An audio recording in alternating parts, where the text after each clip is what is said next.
women, just being a woman can get like $1,000 grants, you know what I'm saying, to be at home moms. You know, they have different grants, you know, that these women actually can apply for and benefits that they can receive.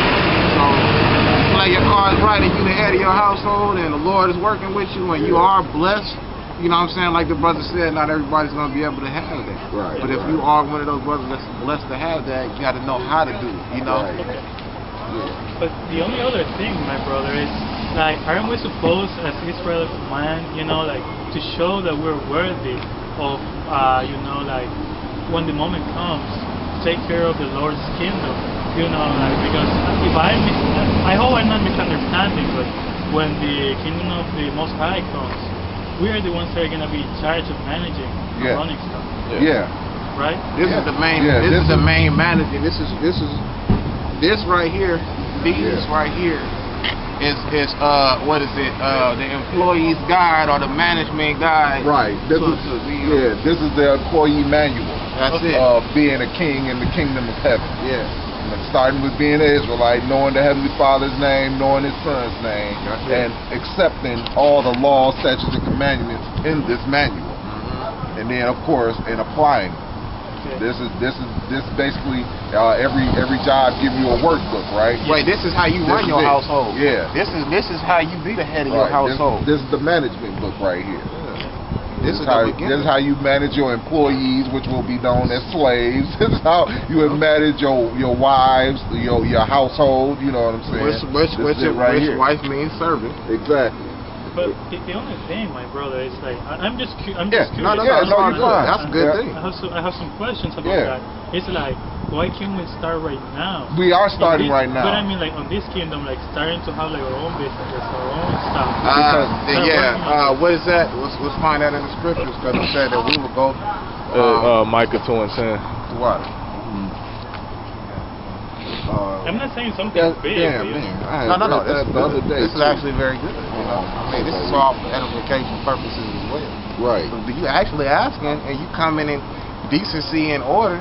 It's a blessed thing, brother. You know what I'm saying? Yeah, because it's also for edification for anybody that watched the video. So if they have similar questions and we answer them, of course, in scriptures, then it edified some of the other brothers, you know. So it cannot be a video, Right, you fine. I hope you understand. No, go ahead. It's Micah chapter 2, verse 10. Arise ye and depart, for this is not your rest. Because it is polluted, it shall destroy you, even with a sword destruction. So all of these things. That's pretty plain. This is not our rest. We're not gonna build any businesses here. We're not gonna. This place is about to be destroyed. We already know. We can. It's my birthday, bro. Try to manage the best way we can. So just make sure that you kind of try to make it in this kingdom, so to speak. When we know it's gonna be destroyed, we can only go so far. You know, if you let's say you did end up getting a business.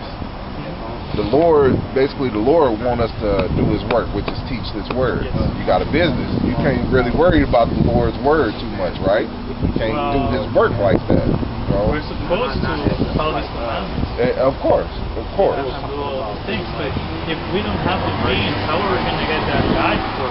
There are a lot of those Israelite tribes in that side, and we don't have no missionaries going there. Why is he so all over here? Because this is His kingdom. But we have to find ways of getting that message to him. Wait a minute. Well, that's why the Lord set up stuff like the internet. You know, YouTube. There's brothers all over the world that's teaching the truth. So it really ain't no excuse for anybody to not know who the real Israelites are and what's going on in the world, like how the economy is crashing and all that other stuff. There's no excuse for anybody right now, because everybody can get this truth right now. I mean, Esau Ben had the truth, really. Not the average everyday Joe six-pack, but the elites or the higher-ups of Esau, they've been had this truth. They actually know who we are, just like these other nations that on some level know who we are. But now now the Lord is giving it back to us. So like I say, only 2/3 of us are going to end up getting it anyway. The majority of us is not going to get it. Trying to make it in this kingdom is basically to your destruction. It's like thinking that America is going to be saved somehow. The Lord already decreed that this place is going to be destroyed. I mean, of course you got to try to keep money in your pocket and survive while this place is still here, but to try to strive in this place is just not going to happen when you know it's going to be destroyed. I think it might be in 24.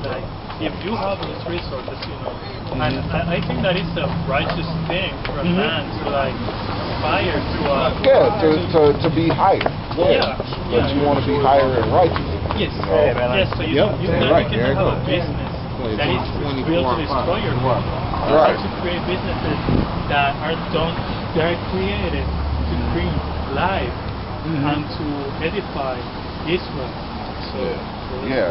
But yeah, another thing is, the thing about it is, since we're not brought over here to really prosper, we're brought over here as a captivity and for our punishment. So therefore, the Lord gave the world to Esau right now to be able to run it as a curse to us until the kingdom of heaven. Blessing to receive the fat of the earth. Right. But you see, we have the number because the Lord blessed Jacob to do in heaven. So even though we reproduce, the Lord makes a way for Jacob to still make it even under harsh means. You know what I'm saying? So even though we have the most meager means, look at Issachar.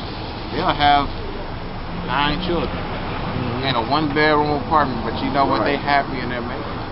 They might have faith in the Lord rather than faith in Esau's economy. That's it. But I don't know, my brother, if I'm wrong, because that's the whole thing. Like, I'm not saying like depending on Israel or creating things for Israel. I'm saying creating things for Israel. But like I said, we ain't gonna prosper in it. We ain't gonna prosper here in it. Like the Lord already got the number, the 2/3 is gonna be destroyed, cut off, and die. So if you make a business trying to uplift Israel, chapter where it says, most of Israel still ain't gonna listen, and the business is probably gonna go under because of the curses that's written about Israel. We ain't gonna be able to maintain. We're not gonna be able to maintain. We're not black. We're Israelites. We ain't gonna be able to maintain a business. So I mean, there's numerous Jakes that actually had businesses at one point, but all their businesses fell through. Not because they had good business management, which is real messed up because our people don't like to buy from us. You make a business, let's say you make a restaurant.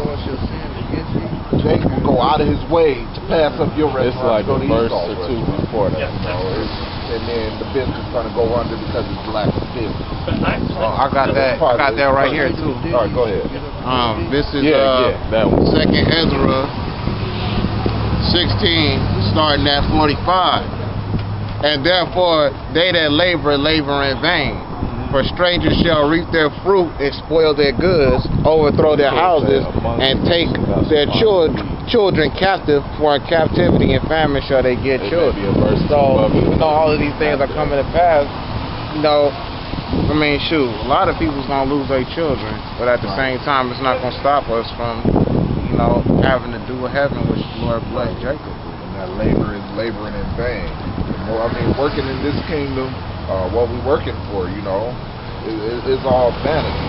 We trying to uplift our people. This is the work that we got to do to uplift our people. Well, how is this work uplifting our people? Is telling them the truth, telling them who we are, and educating them on what's really going on. But anything more than doing the work of the Heavenly Father, it's all vanity. It's all laboring in vain. You can have a business and make all types of money. When the economy is destroyed, then what? You back at square one.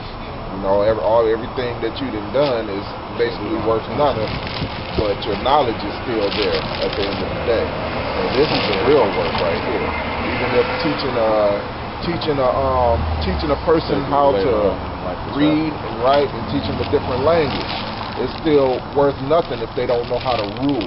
You know what I'm saying? So this is the real work right here, knowing that all the chaos that's about to happen and the Lord is about to destroy this place. This is the only laboring that we can do. We can't even ensure our own survival in this kingdom during this destruction. Only the Lord can ensure our survival. So this is the only work that's even worth doing. know. You need to show. But you know, of course, you want to aspire to do That's greater good. things for yourself and your family. And